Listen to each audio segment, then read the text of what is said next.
Here we are then, guys, for another episode of The Martial View, and this time we're joined by John Molyneux, who is the sales samurai. He's an expert in cold calling and door-to-door sales, and has got an awesome background in martial arts as well. So thank you so much for joining us, John. Really appreciate it. It's a pleasure to be here, Dan. Awesome. For anyone who doesn't really know you then or know what you do you just want to give yourself a very brief introduction just to set the scene for what we're about to speak about? Yeah, let's do that. I'll make it brief. So I spent a few years in the military when I was younger. Kind of fell into the usual, stint of homelessness and drugs and all that, but won't get too much into that. But bouncing, door work, security, I did a lot of that, and driving trucks. So that's when I came out of the military. Then I kind of steered in a different direction, managed to find martial arts and thought, yeah, this is what I've been kind of craving. I missed the discipline from the army. This will kind of get me back on focus and everything. So yeah, I got stuck into that, and I was teaching karate. I was actually getting grades and everything like that for free, and I was being taught by fifth dans at Ventures. They were teaching me, but I was getting all that free, but I was expected to build the class up, so I was doing door to door. So that's where the sales and the samurai thing came together. Yeah. Fantastic. Let's start right at the beginning then. So how did you get involved in the British Armed Forces? If I'm honest with you, Dan, it wasn't something that when I was a kid I was always playing with Action Man and wanting to be a soldier and all that kind of shit. Yeah. It was pretty much a last resort for me. When I left school, I was an electrician, and I never got fully qualified, and then it was kind of a slippery slope from there. I never finished the qualification, so in and out of work, signing on the door, shitty dead end jobs till in like early mid 20s, and then I just thought, no, it was my early 20s, and I thought, sorry, I'm just going to get away from Bolton, try something new. So I joined the army, and I did all right. I mean, I got through basic training in about 3 months, I think it was, and got relocated to another part of the UK, did some extra training, and then I was in Germany for about 6 months, and then I just decided that looking back, maybe I should have done a couple of tours. If I'd have gone to like Bosnia or Afghanistan or something, I might have thought, oh wow, this is quality. But again, on the flip side, I could have lost limbs and stuff like that. So sure, yeah. At least I came out still able-bodied, so that's the positive side, Yeah, definitely. And what about your first experience in martial arts then? So you started with karate, you said. Well, yeah, I did traditional boxing in the army, and then when I came out, I think I might have I dabbled a little bit with sort of Thai boxing, but not to any kind of level, if that makes sense. Yeah. And then it wasn't until I just got my head into the karate. So that was really my foundations of martial arts. I've gone on to other things now, and I'm interested in other arts. I've kind of steered towards the more Chinese and the softer side of things now. Okay. Like the qigong, I do a lot of qigong daily and stuff like that. So yeah. Tai Chi, that kind of thing. But yeah, the foundation was karate. Really, that's what I kind of base it on. Why karate? Was it just what was available, or did something call out? It literally was. I mean, if it had been kung fu instructor, or if it had been, it was just that was the instructor job. So that's why it was karate. It wasn't a particular one that I would have chosen. But saying that, it was good. I did enjoy it. Any traditional martial art is good for a base, and then you can add your own flavour to it once you've got to a certain standard, kind of. Yeah, definitely. How do you think, or how important do you think that cross training is in martial arts? Then, like, I totally agree with you that having a base is a really good thing, but then at that point, I think it's time to go off on the road and see where it takes you. Well, I mean, for me, Dan, I'm predominantly a striking guy. I don't really want to be on the floor. So for me, what interests me is traditional striking arts, boxing, karate, whatever, Muay Thai. We'll talk about Lethwei in a minute, but yeah, just striking arts.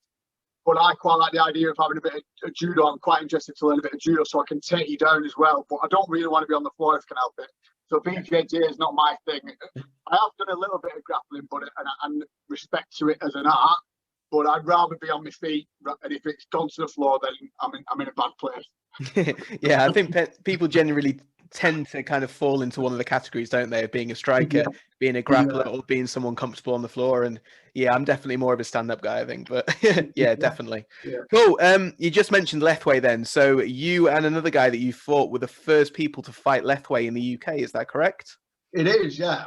A friend of mine, Andrew Batewell, he's very well known in the Muay Thai world. He actually, him and a couple of other lads started a bare knuckle boxing association in the Northwest. They were one of the first to actually do it.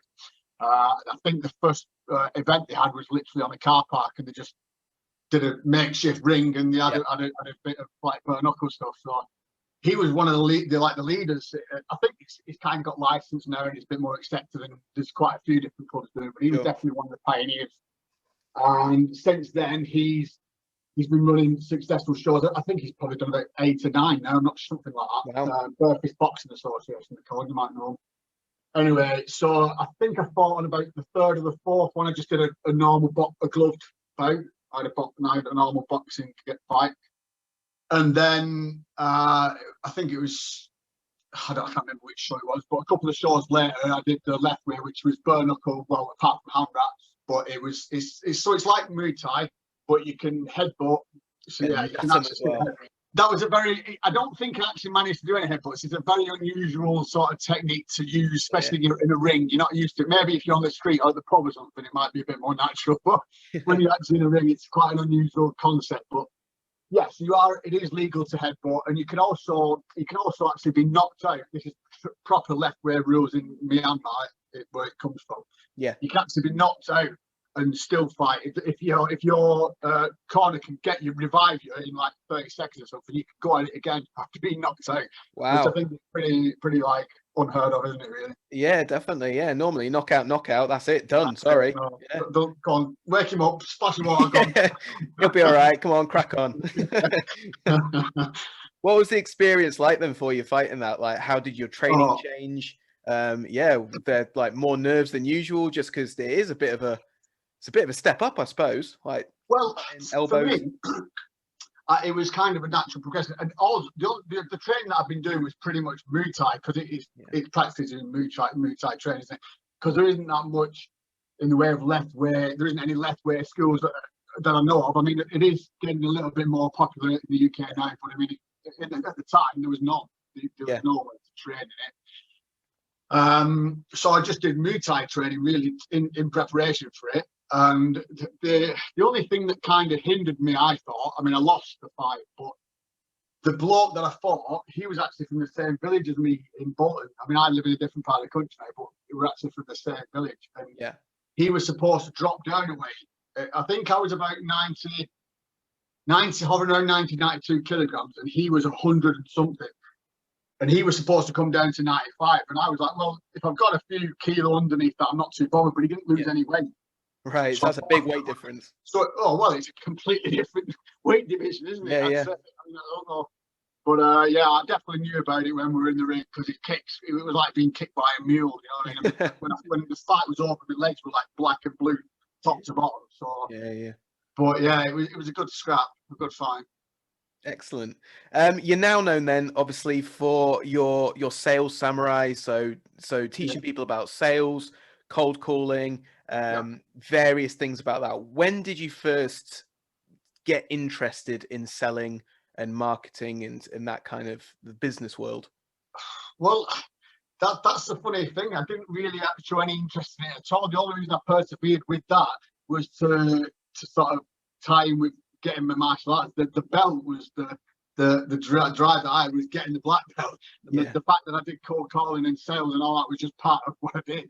Sure. But without me realising, that was setting me up for a career, basically, because it's given me skills that I've taken since the karate. I don't teach karate anymore, but I still use the knowledge that I gained and the skills that I got from that, and I put it into my. It is part of my brand now, because, as you probably know, you're going to repeatedly punch things, aren't you, as a karate guy or a martial artist, or you're going to repeatedly do the same moves over and over again. You do the same thing with sales. I'm doing the same, dialing the same numbers over and over again, reading the same scripts over and over again. So it's repetition, discipline, and dedication, which, so to me, just yin and yang, they just cross over. Yeah, for sure. Definitely. So you kind of alluded to it there, but what for you is the link between martial arts and selling? How do you merge the two? Well, again, like I say, the things that I took from the martial arts training, I just used that same mentality, that perseverance, that dedication.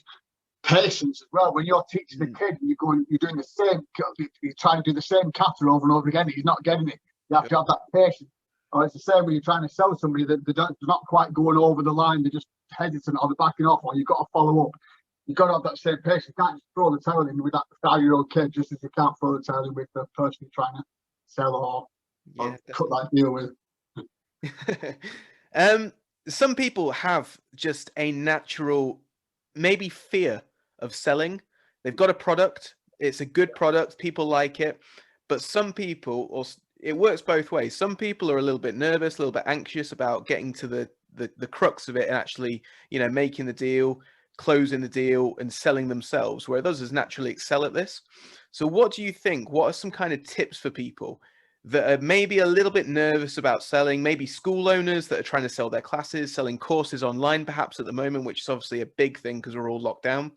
What can you offer to someone that's maybe just a little bit nervous, such as myself, maybe, that's not very good at promoting myself, not very good at going, look, I've got this, buy it.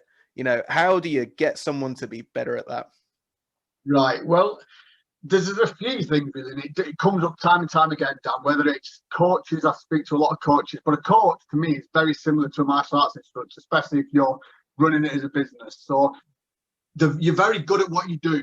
You're very good at your techniques and teaching what you need to teach and getting your message across and passing over your knowledge and that kind of thing, just as a coach.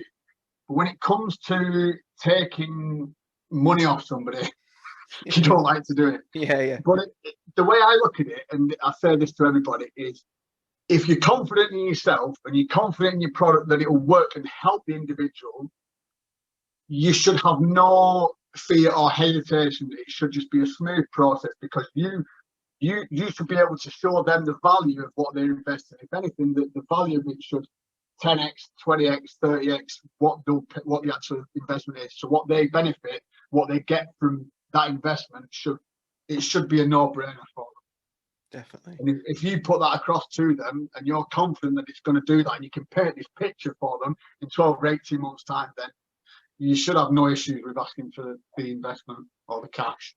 So it's just having the confidence that your product is there and then projecting that confidence onto your customer and it's going, look. Absolutely, Dan. Absolutely. If you are confident in yourself, the only thing that would hold you back is if you weren't 100% happy with, or if it was me, the only thing that would hold me back personally. So if it was me and I've got my brand new martial arts $2,000 course that's going to take you from this to this, you know what I mean? From I don't know, wet behind the ears to street savvy fighter or whatever it is, whatever you're promoting. Sure. As long as I knew that it's going to get them from this point to that point, regardless, and they will definitely get what they want from this package or this course. It wouldn't cost me mine. I'd just be like, it easily roll off the top because I'm confident in what I'm selling. I'm confident in myself. So it shouldn't. Dan, I know you're respectable. You're respecting the martial arts. You've got awards. I've seen you doing demonstrations at Kaizen and stuff like that. You know what you're doing, so you shouldn't have any issue. You've got the reputation. You know what I mean? You've got the reputation, you've got the experience, you've got the grades and the belts and all that kind of stuff. Everything you need in a full package. So you should not have any issues in saying, right, this is what we do, this is what we do. If you're interested, I'd love to work with you. It's going to be X amount. What do you think? That's all you need to say. Yeah, would, sure. Would you like to move forward? Excellent. Do you normally use your Visa, debit card, MasterCard, whatever? Just do it. Just be sort of, not push it, but guide them into the place that you both painted this picture together. So all you're doing is just take them across the finish line together. Yeah, definitely. Yeah, completely makes sense. It's weird because it seems now though that I think the martial arts are getting better, but it used to be if you were making money from martial arts, you were selling out. There was this idea of like martial arts has to be poor all of a sudden. Exactly, yeah. There's this almost martyrdom syndrome. The Don Yen's and all the top martial artists, the Steven Seagals. Is he broke? Steven Seagal. What about Van Damme? I reckon he's got a few quid as well. Probably, yeah. I think he's doing all right. Yeah, but there almost seems to be, or there was this almost martyrdom. If you were running a class, it was like, okay, you'd make it as cheap as you can. You'd provide for the community. It was you giving back to the arts. And for me, that never really, it never really correlated. because for me as a full-time martial arts instructor, the more I invest now into my business and the more I invest into my time in martial arts, the more I'm going to improve, which then translates down to my students. And for that, I obviously need an income because, sorry, the world's based on money, isn't it? So why do you think this change is good? Or obviously you think this change is good, but why do you think this change has emerged within the martial arts industry of kind of making it more business orientated now?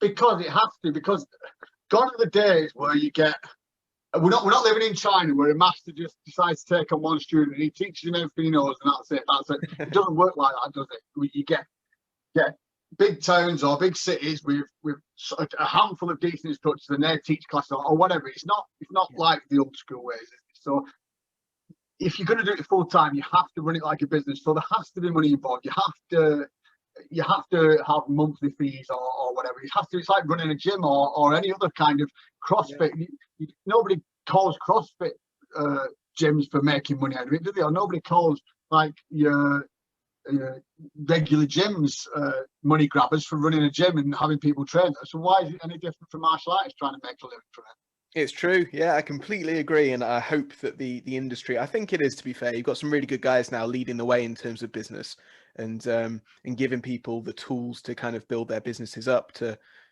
make sure that people have a really good, a really good living doing something that's amazing and can affect so many people. A big thing though is a fear of rejection for people when they're selling. So them getting you do the sales pitch, you've got a good product, you sell it to them, all right, and then they go, nah, sorry, not interested. And you go, oh, where do I go from this then? Because I've got this amazing product. I know it's amazing. I've tried to tell you you're amazing, but you're not having it. What's going on? So how do people, or what's some strategies maybe for people getting over the fear of rejection of sales? Well, for me, Dan, it was literally just doing it. I mean, when I first started knocking on doors, I didn't particularly like having a door slammed in the face, or I don't deal with cold callers, go away, or fuck off, or whatever. All sorts of things. It wasn't like the highlight of my day, but you have to have the right frame of mind and think, right, this is a numbers game. So if you decide to say you're getting phone calls regarding your service now, Dan, you start to take phone calls, or people, so you've got some kind of system in place where people will fill out an application to speak to you regarding your course. So I don't know what your system is in place, but say for example you take phone calls. If you have 5 phone calls in a day, you're not going to get every one of them, are you? So think about numbers. Don't think about oh, you might reject me, you might reject me, you might reject me. Think, right, well, at least 5, if I can get 2 of them interested, then I've done all right. So you just have to think about it mathematically as a numbers game, rather than each individual hates me, doesn't want to buy. Oh, that makes sense. It's not a personal attack. It's just not a fit for everybody.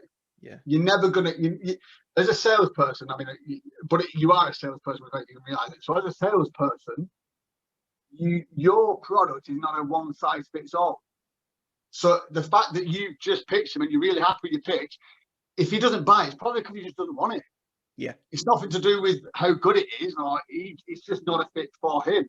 So don't let that first rejection get, because the next person you might speak to might be the next Sarah Vivian or whatever. It might, you don't know, do you? So you just have to take each individual call or each individual person as an individual. So you're not going to sign everybody up. So that's how I overcome the fear of rejection, is just by thinking of it as a numbers game, and it's not a personal attack on you, the fact that they've decided to say no. Definitely. Yeah, definitely a numbers game.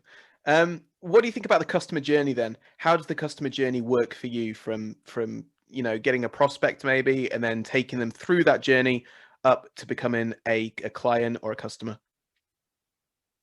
Well, I mean, the thing was with what I was doing, it was that brutal. I was getting, I was that in here because I did it for so long. I think door to door for like 5 years while I was doing the karate.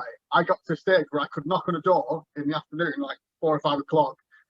Okay, whatever the pitch was. All right, so hi, I'm from your local karate club. Would anybody in the family be interested in classes? You got any children, anything like that? Yeah, I've got a 7-year-old son, might be interested. Oh, have you ever done any martial arts before, anything like that? No, first time. Excellent. What about you two? Would you do it with them? A family class kind of thing? Oh, yeah, you might be right. But are you all in 7 o'clock time? You only put him to bed. 7:30. Pop around at 7 o'clock. It'll only take 10 minutes to go for the information. All right. So, boom. I'll go around and make the appointments first, and I'll be going back and presenting on the same evening. So I could go from cold call to close in the space of a few hours. Perfect. Excellent. Yeah, good. What's for the future then for you? What do you want to see in the future? And yeah, where's it going to go for the Sales Samurai? Oh, that's a good question. Well, at the moment, I'm just putting together coaching. So I'm going to be doing one-on-one coaching and group coaching. I want to. The podcast is becoming more of part of my business. It's definitely kind of fitting in better since the rebrand. So I am focusing on speaking to sales guys, quite not predominantly, but a lot of sales guys. But I do still like to speak to people that I find interesting, especially martial arts, because I am the sales summit. So it's still there's still gonna be the martial arts aspect to it. It has to be. Sure. I interviewed Sean Kernan last year. He was brilliant. That's he was cool. Yeah. Mike Barnes in Karate Kid 3, so he was brilliant. So yeah, I've had another one as well, Dr. Breakthrough. He's a 10th degree black belt in the States. He was famous for he used to break blocks that were on fire, like blocks that are on fire. But he's a motivational speaker as well. He's brilliant. Okay. So yeah, it's not just strictly sales. It's kind of a mixture, but it is mainly dedicated to that. So in the future, I'm looking to get more speaking engagements as well. I've just done my first one today. Obviously, it's not the same as being on stage or anything like that. It's just like a virtual summit, but I'm getting more used to that because talking on your own for an hour is a different ball game to like we're discussing backwards and forwards now. I actually like literally planned it out, topics, 5 different topics, 10-minute intro. It's quite a challenge. So quite in depth, yeah. Getting used to that. So speaking, I want my book to get more sort of, should we say, more eyes on it, or get read more, get more popular. So promoting that, so getting on as many shows as possible. And yeah, pretty much just keep growing and learning. Perfect. It sounds good. How can people get in contact with you then if they want to know more about the Sales Samurai or know more about selling or martial arts in general? Well, I am gonna I've got a Sales Samurai YouTube channel. I haven't put as many videos on that recently, but my Instagram, I'm going to be starting putting this, because you can do reels on there now. So I'm going to start doing short clips on there, possibly just really short martial arts clips on there. Yeah. So that's Samurai JM80 is my handle for Instagram. Just check out my podcast as well, Cold Calling and Closing Mastery. It's available on most platforms. Yeah. And you can also just start off by reading my book. It's only like £9 on Amazon. That's the paperback version. Sales Samurai. If you just put in Sales Samurai Master, you'll find it. It comes up straight away. Plug the book a little bit for us. So what's the book about? How did it come about? Yeah, well, it came. I've been thinking about writing a book for years, and it came about. I just kept putting it off, and I actually spoke to a guy. He's brilliant. Actually, he's based up north, actually, in sort of North Wales, and he's got his own publishing company. Because I was really happy with the idea of typing it up and writing my own words and all that, but I didn't really like the idea of the editing side and the publishing part. So he did tell all me about it. He did all that side of things. So it was something that I kept procrastinating on. I knew I wanted to do something related to sales, but I also wanted to kind of blend my bit of my story as well. So it literally is a bit of my story mixed in with sales strategies, techniques, similar to what I've explained a little bit today, but more in depth. So it covers everything from sort of cold calling, like we covered, but also like building rapport, how to follow up properly, prospecting, like different closing techniques and that kind of thing. So yeah, I go into more detail, but it's not like War and Peace either. It's a relatively smallish book. So no, I don't want to bore everyone to tears with sales, you know what I mean? So it's just a shortish book, but it's definitely got some good golden nuggets in there, right? Well, fantastic. Thank you so much for coming on, John. I really, really appreciate it. Obviously, go and check out John, all of his channels on YouTube, Instagram. Go and check out the book as well. Available on Amazon? Yeah, Amazon. Just put Sales Samurai Master. Perfect. Yeah, so go and check that out. On Kindle as well, so you can get it paperback or Kindle. Yep, perfect. So paperback and Kindle. So if you're interested in sales and John's story, definitely go and check that out. Obviously, check us out as well. Give us a like, give us a subscribe.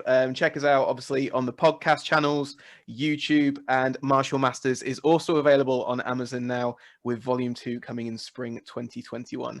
It's been another episode of The Martial View. So thank you so much to John for joining us, and thanks to you guys Pleasure. for listening. Thanks, John.